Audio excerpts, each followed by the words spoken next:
All right, hello. Welcome to my humble abode. Welcome to my room.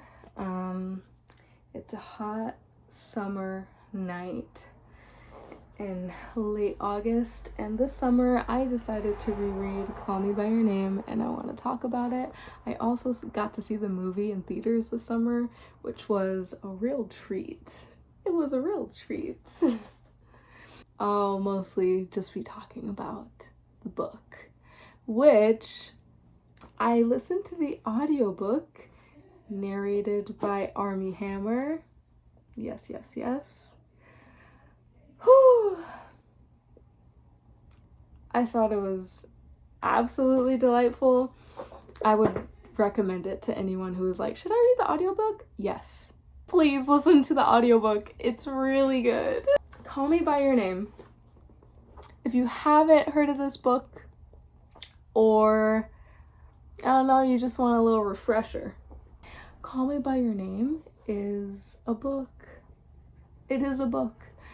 It's a coming of age love story between a 17-year-old boy in Italy in the 1980s with a man that visits their house for the summer.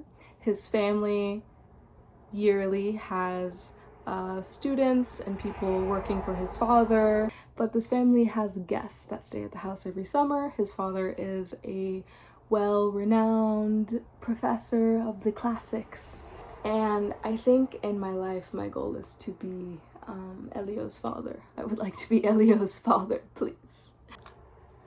A young man named Oliver stops by and is a graduate student and is writing a book and is a student of Elio's father, and he's 24.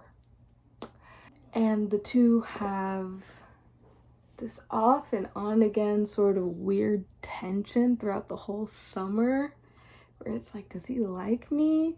It becomes very full of infatuation and desire and yearning, and also he's 17, so like it's certainly coming of age, and he flip-flops back and forth with his feelings all the time. In the summer where he's kind of having the sexual awakening, and he has this affair with this sexy grad student staying at his house for the summer, and also a girl named Marzia, a friend that he has that lives in the same town in the summer with them. And well, I have some notes. Now I want this to be a pretty chill vibe, where I'm just kind of chatting about the book with you. We're just hanging out in my room and we're talking about books, okay? That's kind of the intention here. I have my notes, because Lord knows I take notes about my books. So, I read this book one time in high school, I think maybe my senior year, and I enjoyed it. It was a treat. I love annotating books, for the very reason that I was able to reread this and I saw all the lines that were annotated and underlined, and I wrote little notes on the margin, and I was like, oh, that's funny. Or seeing just what I thought was interesting. That's a reason that I love annotating, because I can look back and be like, I thought that was interesting. My second time rereading it, I did not expect to reread it this summer, and I think I enjoyed it more this time around rereading it, especially hearing the audiobook by Armie Hammer. I thought that was just absolutely fantastic. But I think being older, I'm now 24 years old, and I think I'm able to appreciate it much more now. A reason that I love this book so much, I don't know if my enthusiasm is coming off.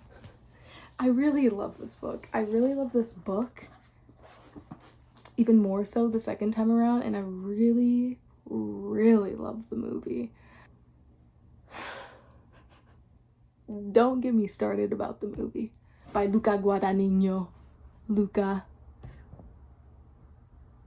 Timothy. They did something really magical with that film. Yes. Wow.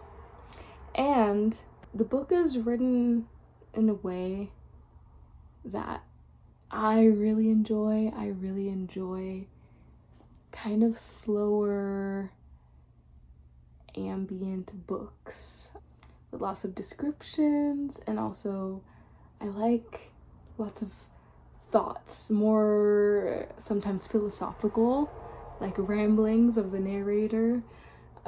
I wrote, the book feels quiet and intimate. The setting is so charming, and they lead an incredibly beautiful life. They really, really do. And my life goal is to become Elio's dad. I think I said that one already.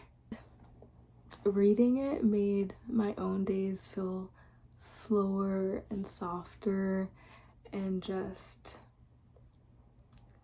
like more nostalgic, and like I was more in tune with the senses, with smells and tastes and touch, and like the church bells that ring in the distance at 6 p.m. You know, it's wonderful. I love the descriptions, and I said, in my opinion, it is a literary classic. Intimate coming of age story. I recommend it. I still have more things to say. I appreciated seeing Elio seeing the double standard with Marcia. Him being like, oh, Oliver is such a traitor, being with other people and making me sit and wait around when he's doing the exact same thing to Marcia, and he knows it. So I appreciated it. He still did it.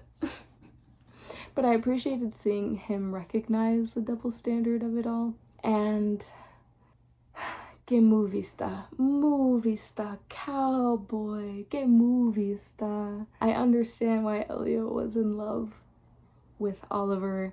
I get it. The love story, the sex scenes even. Oh, and there's a poop scene. I won't let you forget, there's also a poop scene. I'll talk about that. It all feels very natural.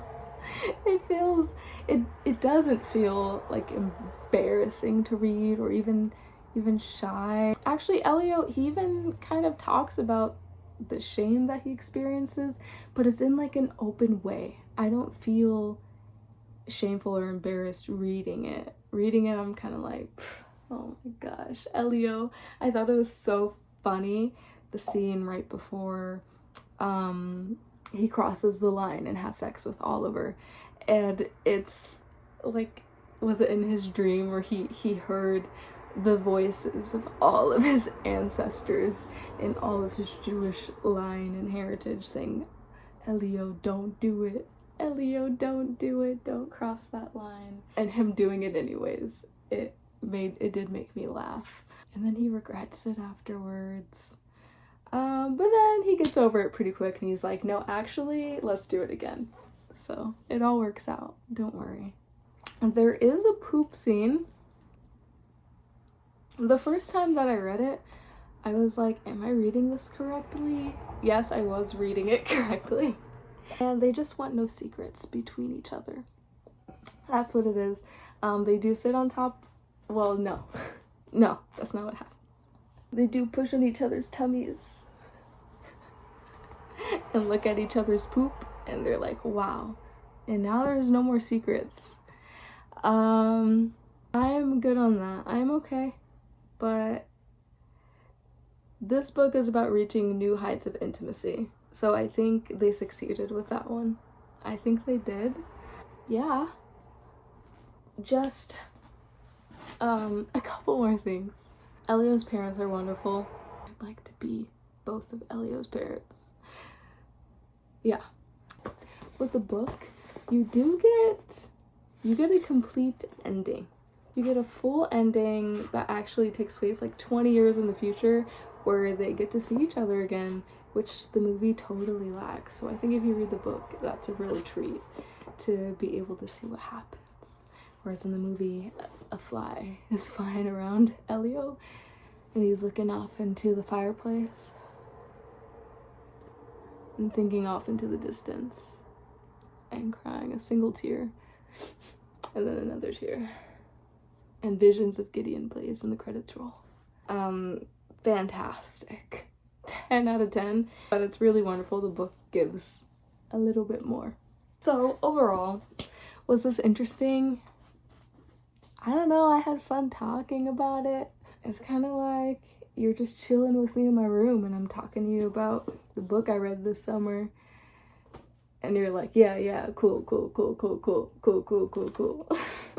And I'm just still talking. So leave your thoughts. Have you read Call Me By Your Name? What did you think? These are just some of my candid thoughts for you reading it this summer. I really love the book. I love the movie. Anything you'd like to say? That was a little synopsis from me and some of my thoughts, and you can tell me some of yours. Okay.